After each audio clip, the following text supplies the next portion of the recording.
Il est 20h15. Mais personne ne lui a jamais expliqué exactement ce qui se passait dans son corps entre 20h et minuit. Dans les 18 prochaines minutes, je vais vous montrer les 5 habitudes du soir que font la quasi-totalité des personnes de plus de 60 ans sans savoir ce qu'elles déclenchent à l'intérieur. Et je vais vous donner pour chacune la correction précise, simple et applicable dès ce soir. Mais d'abord, laissez-moi vous expliquer pourquoi la période qui suit le dîner est la plus critique de la journée pour votre cœur et votre glycémie après 60 ans. Votre corps fonctionne selon un rythme circadien, une horloge biologique interne de 24 heures qui programme chaque fonction physiologique à une heure précise. Le soir, à partir de 19 heures, cette horloge déclenche une série de changements. La production d'insuline commence à diminuer parce que le pancréas entre en phase de récupération. Le cortisol, l'hormone de stress et d'éveil, baisse progressivement. La mélatonine commence à monter pour préparer le sommeil. La tension artérielle devrait normalement descendre de 10 à 20% entre 20h et minuit. C'est ce que les cardiologues appellent le phénomène de dipping nocturne, et son absence est un facteur de risque cardiovasculaire indépendant. Tout ce système est calibré pour un scénario précis. Un dîner modéré, suivi d'une activité légère, puis un coucher progressif dans le calme. Ce scénario correspond à ce que notre physiologie a été programmée pour gérer depuis des millénaires. Mais les habitudes du soir de la plupart des personnes de plus de 60 ans en 2026 correspondent à un scénario très différent. Et c'est la source du problème. La première habitude: s'allonger ou s'installer dans un fauteuil inclinable dans les 30 à 60 minutes qui suivent le dîner. Cette habitude semble anodine, voire méritée après une journée. Mais voici ce qu'elle déclenche biologiquement. Quand vous vous allongez juste après avoir mangé, votre digestion ralentit immédiatement. Le transit gastrique est environ 35% plus lent en position allongée qu'en position debout ou assise droite. Cela signifie que les glucides de votre repas restent plus longtemps dans votre intestin grêle, et leur absorption est donc plus prolongée et plus progressive, mais avec un effet pervers. Le pic glycémique est différé et dure plus longtemps, parfois jusqu'à 2 ou 3 heures après le repas au lieu de 45 à 60 minutes. Ce pic glycémique prolongé en soirée est particulièrement problématique après 60 ans parce que la sensibilité à l'insuline est naturellement plus basse le soir que le matin. Le même repas consommé à midi produit un pic glycémique 2 fois moins élevé que le même repas consommé à 19 heures. Et si vous vous allongez en plus, vous amplifiez encore cet effet. Henri avait 69 ans. Il n'était pas diabétique, mais sa glycémie à jeun était à 1,12 g par litre depuis 2 ans, dans la zone prédiabétique. Son médecin lui conseillait de faire attention sans lui prescrire de médicaments. La seule chose que nous avons changé dans ses habitudes, c'est qu'il a commencé à marcher 15 minutes après le dîner au lieu de s'installer dans son fauteuil. 10 mois plus tard, sa glycémie à jeun était redescendue à 0,96 g par litre. Aucun médicament, aucun régime draconien. Juste 15 minutes debout après le repas. La correction est simple. Ne vous asseyez pas dans un fauteuil et ne vous allongez pas pendant au moins 45 minutes après la fin du dîner. Débarrassez la table, faites la vaisselle, sortez marcher un peu, restez en mouvement. C'est la période la plus efficace de la journée pour réduire votre pic glycémique post-prandial.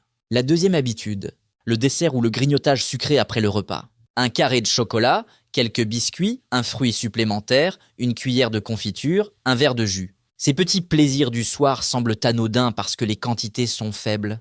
Le problème n'est pas la quantité, c'est le timing.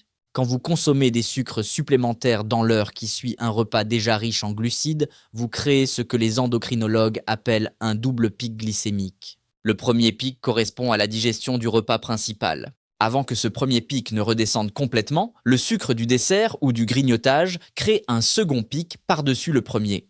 Pour le pancréas d'une personne de plus de 60 ans dont la capacité de sécrétion insulinique est déjà réduite d'environ 20 à 30%, gérer ces deux pics successifs est une surcharge réelle. Ce double pic glycémique répété chaque soir pendant des années est l'un des mécanismes les plus documentés d'épuisement progressif du pancréas et d'installation du diabète de type 2 chez les personnes de plus de 60 ans. Hélène avait 62 ans. Elle n'avait aucun facteur de risque apparent, elle mangeait équilibré, elle ne se considérait pas comme quelqu'un qui mangeait du sucre. Mais chaque soir, sans exception, elle prenait 2 carrés de chocolat noir après le dîner et parfois un yaourt aux fruits. Quand elle a accepté de surveiller sa glycémie à 2 heures du matin avec un capteur en continu pendant 2 semaines, nous avons découvert des pics nocturnes réguliers entre 1,6 et 1,8 g par litre. Elle était stupéfaite. Ces pics nocturnes répétés expliquaient à la fois sa fatigue matinale persistante et la légère augmentation de son HbA1c observée lors des derniers bilans. La correction.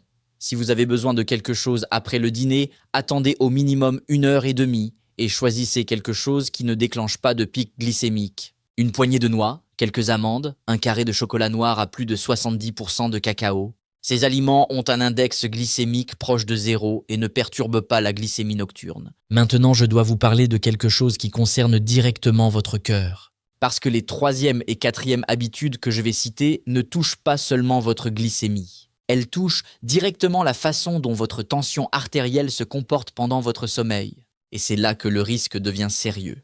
Vous vous souvenez du dipping nocturne dont je parlais au début? Cette baisse de 10 à 20% de la tension artérielle pendant la nuit qui est normale et protectrice pour votre cœur. Selon les études de cardioprotection, les personnes dont la tension artérielle ne descend pas la nuit, ce qu'on appelle les non-dippers, ont un risque d'infarctus et d'AVC significativement plus élevé que les personnes dont la tension descend normalement. Et 2 habitudes du soir très communes chez les personnes de plus de 60 ans sabotent précisément ce mécanisme de protection.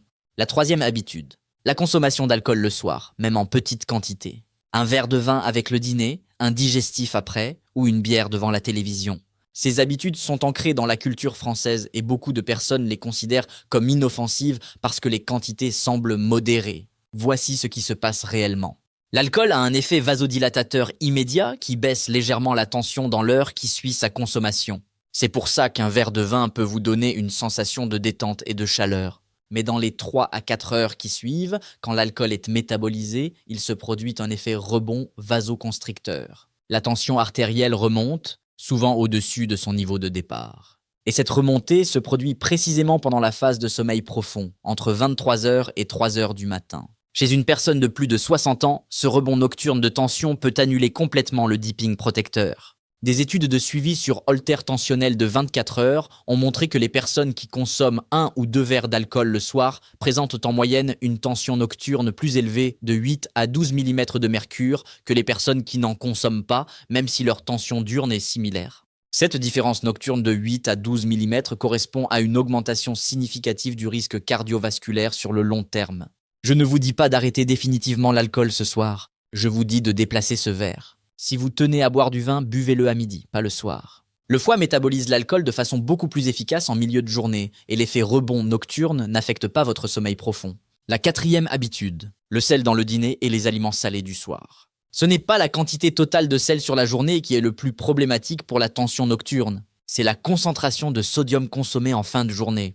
La rétention sodique, c'est-à-dire la tendance du corps à retenir l'eau quand il absorbe du sodium, est maximale le soir parce que le débit rénal diminue naturellement avec la baisse du cortisol. Quand vous mangez un repas salé le soir, le sodium est retenu plus longtemps dans le secteur vasculaire, ce qui augmente le volume sanguin et donc la pression artérielle. La règle simple que je donne à mes patients hypertendus, concentrez les aliments les plus salés du jour au déjeuner. Le soir, cuisinez avec très peu de sel et compensez avec des herbes aromatiques, du citron, des épices. Ce simple déplacement du sel du soir vers le midi peut réduire la tension nocturne de 5 à 8 mm de mercure chez les personnes sensibles au sel, ce qui est l'équivalent d'une demi-dose de certains médicaments antihypertenseurs. Avant de vous donner la 5e habitude, laissez-moi vous dire quelque chose d'important sur la façon dont ces 4 premières habitudes fonctionnent ensemble.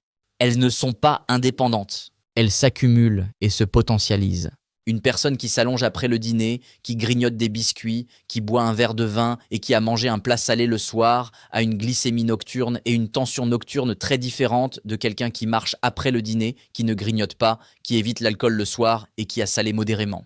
Ce n'est pas une question de restriction, c'est une question de timing et d'ordre. La 5e habitude, elle est peut-être la plus répandue et c'est celle dont les effets sur le cœur et la glycémie sont les moins connus. Les écrans le soir jusqu'à l'endormissement, télévision, téléphone, tablette. Le lien entre les écrans du soir et la glycémie est documenté par plusieurs mécanismes simultanés. Premièrement, la lumière bleue émise par les écrans supprime la sécrétion de mélatonine. Or, la mélatonine n'est pas seulement l'hormone du sommeil, elle joue aussi un rôle direct dans la régulation de la sensibilité à l'insuline pendant la nuit. Quand la mélatonine est supprimée ou retardée, la fenêtre de sensibilité insulinique nocturne est réduite et les glucides encore en circulation dans votre sang sont moins bien captés par les cellules. Deuxièmement, les émissions et les contenus anxiogènes ou stimulants regardés le soir Informations, documentaires dramatiques, films d'action maintiennent le cortisol à un niveau élevé. Le cortisol est une hormone hyperglycémiante, c'est-à-dire qu'elle stimule la libération de glucose par le foie.